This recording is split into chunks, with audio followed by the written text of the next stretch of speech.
Hi.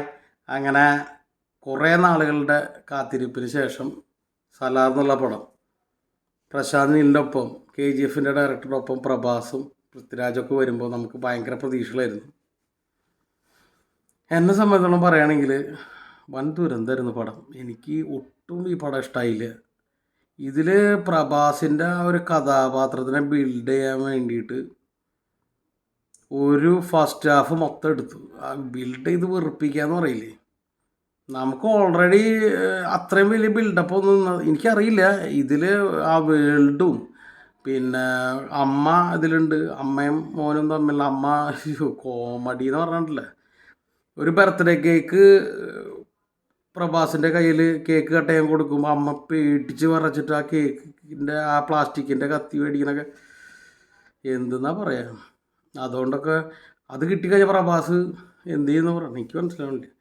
അമ്മാതിരി പിന്നെ അതുപോലെ മൊത്തത്തിൽ ഈ 6 മണിയാകുമ്പോഴേക്കും പ്രഭാസിനോട് വീട്ടിൽ കയറണം, എന്തെന്നാ പറയാ, മൊത്തം വെറുപ്പിക്കലെന്ന് പറയില്ലേ. ഈ പ്രശാന്ത് നീലിന് ശരിക്കും വട്ടാണോന്ന് പറയാൻ എനിക്ക് തോന്നിപ്പോയി, അത്രയും വെറുപ്പിക്കലായിട്ടുള്ളൊരു പടം. പിന്നെ ശ്രുതി ഹാസൻ തോന്നിയാസം എന്ന് പറയില്ലേ, പുള്ളി ഒരു വേൾഡ് ഉണ്ടാക്കിയിട്ട് ആ വേൾഡ് ഉണ്ടാക്കിക്കൊണ്ട് അവിടെ നടക്കുന്ന എല്ലാ സാധനങ്ങളും നമ്മൾ കണ്ട് എൻജോയ് ചെയ്തോളണം എന്നൊക്കെ പറഞ്ഞാൽ ആ വേൾഡ് ആയിക്കോട്ടെ. ഇത് ആ വേൾഡിൻ്റെ പുറത്ത് നടന്നിരുന്ന ആൾക്കാർ പുള്ളിനെ തല്ലിക്കൊന്നു, അല്ലെങ്കിൽ ആ രീതിയിൽ കൂവി കളഞ്ഞു. ഇതിപ്പോൾ വേൾഡ് എന്ന് പറഞ്ഞിട്ട് അതൊരു എക്സ്ക്യൂസ്. ഒരു വേൾഡിൽ ഇന്ന വേൾഡ്, ഞാൻ ബിൽഡ് ചെയ്ത വേൾഡ്, ആ ബിൽഡ് 1000 വർഷം എന്നൊക്കെ പറഞ്ഞിട്ട് അതിൻ്റെ ഉള്ളിൽ നടക്കുന്ന കഥ എന്തും സംഭവിക്കുക, എന്തും ചെയ്യാന്നൊക്കെ പറഞ്ഞിട്ട് സത്യം പറഞ്ഞാൽ അത്ര സ്റ്റുപ്പിഡിറ്റി ആയിട്ടുള്ളൊരു പടമായിട്ട് എനിക്ക് തോന്നിയത്. ഇപ്പോൾ KGF എന്നുള്ള പടം അതുവരെ കാണാത്തൊരു പടമായതുകൊണ്ട് നമുക്ക് ഓക്കെ. പിന്നെ KGF 2 അതിൻ്റെ സെക്കൻഡ് പാർട്ട്. പക്ഷേ എനിക്ക് ആ പടം വലിയ പേഴ്സണലി ഇഷ്ടമായില്ല, എനിക്ക് KGF ആണ് ഇഷ്ടമായത്. അത് കഴിഞ്ഞ് വീണ്ടും അതുമാതിരത്തെ ഒരു പടം വരുമ്പോൾ എന്ന് പറയുമ്പോൾ നമ്മളിത് എന്തെന്ന് പറയാ, ഇനിയിപ്പോൾ ഇതിൻ്റെ 2ാം ഭാഗവും പിന്നെ KGF-ൻ്റെ 3ാം ഭാഗവും എനിക്കറിയില്ല.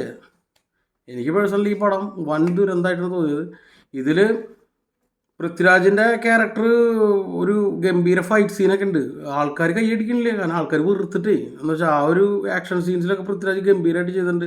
അല്ലെങ്കിൽ എന്തൊക്കെ ഉണ്ടെന്ന് പറഞ്ഞാൽ ആൾക്കാർ ആ സമയം അവൾക്ക് വെറുത്തിട്ട് ഒരു മനുഷ്യൻ കൈയടിക്കണില്ല, എവിടെയും കൈയടിയുള്ളതായിട്ട് എനിക്ക് തോന്നില്ല. പ്രഭാസിന് ഇൻട്രോൻ്റെ സമയത്ത് കുറച്ച് പേര് കൈയടിച്ചു, പിന്നെ വെറുപ്പിക്കൽ തുടങ്ങിയതുകൊണ്ട് തന്നെ ആൾക്കാരെല്ലാവരും മടുത്തിട്ട് ഇൻ്റർവെല്ലിനൊക്കെ സത്യം പറഞ്ഞാൽ തിരിച്ച് കയറണമെന്ന് തന്നെ ഞാൻ ചിന്തിച്ചു പോയി. അത്രയും വെറുപ്പിക്കലായിട്ടാണ് എനിക്ക് തോന്നിയത്, എനിക്കൊട്ടും ഇഷ്ടമായില്ല. ഇതിൻ്റെ സെക്കൻഡ് പാർട്ട് വന്നാൽ ഞാൻ ആ ഭാഗത്തേക്കും ഇല്ല. അപ്പോൾ എന്തായാലും ഇതാണ് എനിക്ക് പറയാനുള്ളത്, ഭയങ്കര ദുരന്തമായിപ്പോയി. അപ്പോൾ അടുത്ത റിവ്യൂ ആയിട്ട് കാണാം. Thank you.